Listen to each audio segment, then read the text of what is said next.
అందరికి నమస్కారం. రాష్ట్ర ప్రజలందరికీ, ముఖ్యంగా నెల్లూరు ప్రజలందరికీ రంజాన్ పండుగ శుభాకాంక్షలు. ఈ పవిత్ర మాసం 30 రోజులు ఒకరి కోసం కాదు,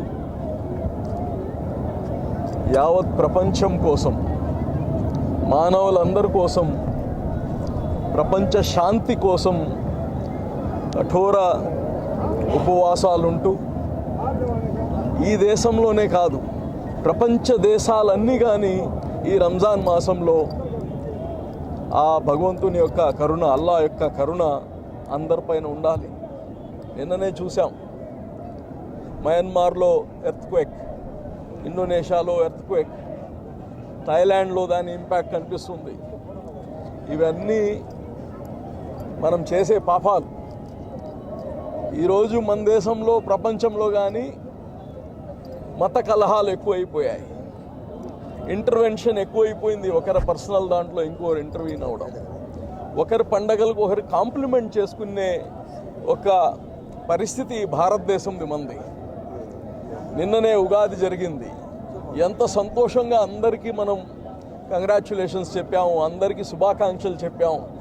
ఈరోజు రంజాన్ పండగ, అందరూ మనకు శుభాకాంక్షలు చెప్తున్నారు. ఇటువంటి ఒక మంచి పరిస్థితి దేశంలో మనం ఇంకా పెంచాల్సిన అవసరం ఉంది.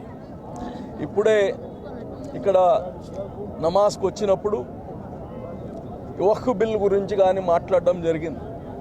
ఈ వక్ఫ్ బిల్ కానీ చంద్రబాబు నాయుడు గారితో మాట్లాడున్నాము. దీంట్లో ఒక మాట అయితే నేను ఖచ్చితంగా చెప్తాను. ఆంధ్ర రాష్ట్రంలో ఉండే ప్రజలకి, ఆంధ్ర రాష్ట్రంలో ఉండే ముస్లిం సోదరులకి ఈగ కానీ వాళ్ళనికుండా చూసే బాధ్యత తెలుగుదేశం పార్టీ తీసుకుంటుంది. అలాగనే చంద్రబాబు గారు ఖచ్చితంగా ముస్లిమ్స్ పైన ఆ ప్రేమ, ఆ అభిమానం, వాళ్ళని ప్రొటెక్ట్ చేసుకునే బాధ్యత చంద్రబాబు గారు తీసుకుంటారు. ఏదైతే వక్ఫ్ బిల్ గురించి అమెండ్మెంట్స్ అన్నీ కానీ పూర్తిగా బయటికి రాలేదు.